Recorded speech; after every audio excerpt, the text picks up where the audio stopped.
Zero ಟ್ರಾಫಿಕ್ನಲ್ಲಿ ನವಜಾತ ಶಿಶು ರವಾನೆ. ಕೊಪ್ಪಳ ತಾಗಿ ಮಕ್ಕಳ ಆಸ್ಪತ್ರೆಯಿಂದ ಹುಬ್ಬಳ್ಳಿಯ ಕಿಮ್ಸ್ಗೆ ರವಾನೆ ಮಾಡಿರೋದು.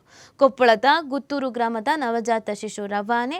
ಹೆರಿಗೆ ವೇಳೆ ಶಿಶುವಿನ ಕರುಳುಗಳು ಹೊರಗಡೆ ಬಂದ ಹಿನ್ನೆಲೆಯಲ್ಲಿ ಹೆಚ್ಚಿನ ಚಿಕಿತ್ಸೆಗೆ ಹುಬ್ಬಳ್ಳಿ ಕಿಮ್ಸ್ ಆಸ್ಪತ್ರೆಗೆ ರವಾನೆ. ನಿನ್ನೆ ರಾತ್ರಿ ಕುಕನೂರಿನ ಸರ್ಕಾರಿ ಆಸ್ಪತ್ರೆಯಲ್ಲಿ ಜನಿಸಿದ್ದಂಥ ಮಗು ಗುತ್ತೂರಿನ ಮಲ್ಲಪ್ಪ ವಿಜಯಲಕ್ಷ್ಮಿ ದಂಪತಿಯ ಗಂಡು ಮಗು. 5 ಆಂಬ್ಯುಲೆನ್ಸ್ಗಳ ಮೂಲಕ ಝೀರೋ ಟ್ರಾಫಿಕ್ನಲ್ಲಿ ರವಾನೆ ಮಾಡಲಾಗಿದೆ. ಸಾವು ಬದುಕಿನ ಮಧ್ಯ ಹೋರಾಟ ನಡೆಸ್ತಾ ಇರುವಂತ ಶಿಶು. ಸರಿ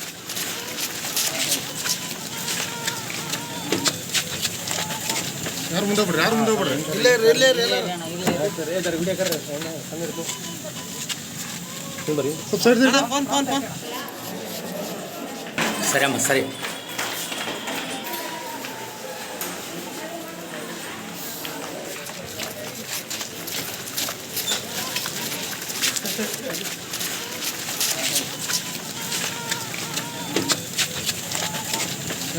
ಮುಂದೆ ಬಿಡ್ರಿ ಇಲ್ಲೇ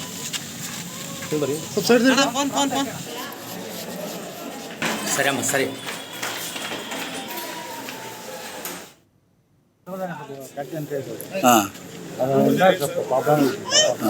ಈಗ ಎಲ್ಲಿ ಕರ್ಕೊಂಡು ಹೊಂಟ್ರ ಅವರು? ಇದು ಆಂಬ್ಯುಲೆನ್ಸ್ ಅಲ್ಲಿ ಕರ್ಕೊಂಡು ಹೋಗ್ತಾರ. ಸ್ಪೀಡಾಗಿ ಹೋಗ್ತಾರಲ್ಲ ಅವರು ಹೋಗ್ತಾರ. ಅಲ್ಲ, ಯಾವ ಊರು ನಿಮ್ದು? ಬೂದ್ಗುಂಪನಾ?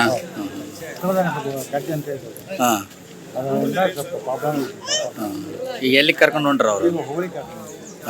ಇದು ಆಂಬ್ಯುಲೆನ್ಸ್ ಅಲ್ಲಿ ಕರ್ಕೊಂಡು ಹೋಗ್ತಾರ. ಸ್ಪೀಡಾಗಿ ಹೋಗ್ತಾರಲ್ಲ ಅವರು ಹೋಗ್ತಾರ. ಅಲ್ಲ, ಯಾವ ಊರು ನಿಮ್ದು?